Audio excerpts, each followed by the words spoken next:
My English class. और आज की इस क्लास में हम सीखने वाले हैं इस तरह के कॉमन वाक्य की इंग्लिश। जैसे मान लो वह तुम्हारी बीवी है, मान लो यह तुम्हारा मोबाइल है, मान लो यह मेरा घर है, और मान लो वह मेरी बाइक है। तो कॉमन क्या है? कॉमन है कि मान लो।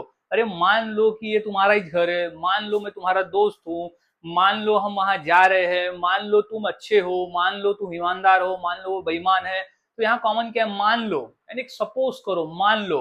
तो आज हम ऐसे ही वाक्य की इंग्लिश सीखने वाले हैं इंग्लिश फॉर्मूले की मदद से, और इतनी आसानी से सीखेंगे कि आप सभी के लिए वाक्यों को इंग्लिश में बनाना और फिर उसे बोलना इस क्लास को करने के बाद से आसान हो जाएगा और आप बोलना शुरू कर दोगे।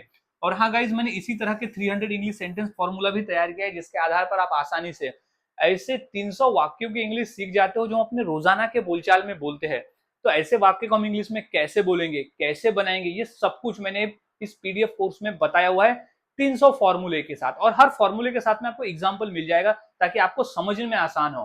तो गाइज अब देखते हैं कि इस तरह के वाक्य को हम इंग्लिश में कैसे बनाते हैं और बोलते हैं। तो सबसे पहले तो हमें एक फॉर्मूले को समझ लेना होगा, क्योंकि सारा खेल जो है यहाँ फॉर्मूले का ही है।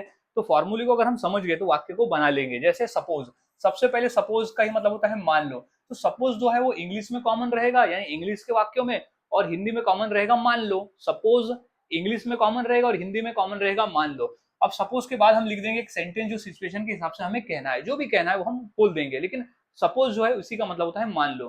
फॉर्मूला देख लिया, अब वाक्य को बनाना सीखते हैं। पहला वाक्य कि मान लो वह तुम्हारी बीवी है, मान लो। तो क्या लिख देंगे? सबसे पहले सपोज, सपोज, सपोज मान लो, सपोज वह तुम्हारी बीवी है। तो वह तुम्हारी बीवी है तो क्या है? लेडीज है, तो शी का प्रयोग करेंगे।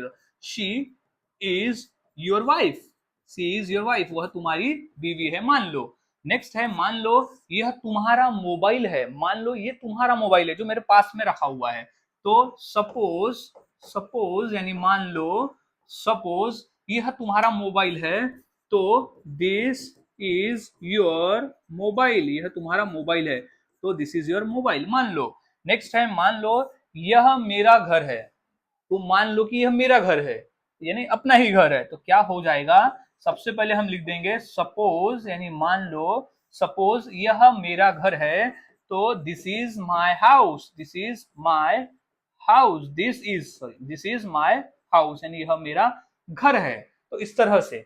नेक्स्ट है मान लो यह या मान लो वह मेरी बाइक है, मान लो वह मेरी बाइक है। तो क्या लिख देंगे? सपोज, सपोज यानी मान लो, सपोज वह मेरी बाइक है, तो it is my bike, it is my bike, it is my bike, मान लो। नेक्स्ट है मान लो मैं तुम्हारा टीचर हूं, मान लो, मानने में क्या हर्ज है? मान लो। तो क्या लिख देंगे? सपोज, क्योंकि फॉर्मूला तो हमारा सबसे पहले कहता है कि सपोज हमें लिखना है। तो सपोज मान लो मैं तुम्हारा टीचर हूं, तो क्या लिख देंगे? आई एम योर टीचर, मान लो मैं तुम्हारा शिक्षक हूं, तो आई एम योर टीचर।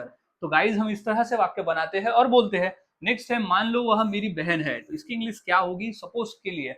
मुझे कमेंट करके जरूर बताएं। बहुत आसान है, ये तो हमने कम ही वाक्य पकड़ा, इसके आधार पर आप कई वाक्य को पकड़कर इंग्लिश में बोल सकते हो। बहुत आसान है गाइस, फॉर्मूले को याद में रखना है और प्रैक्टिस करना है। आप जितना चाहे उतनी प्रैक्टिस कर सकते हो। तो मिलता हूं गाइज ऐसे ही और नए फॉर्मूले के साथ अगली वीडियो में। तब तक के लिए चैनल के साथ बने रहे, वीडियोस को देखते रहे और इंग्लिश सीखते रहे।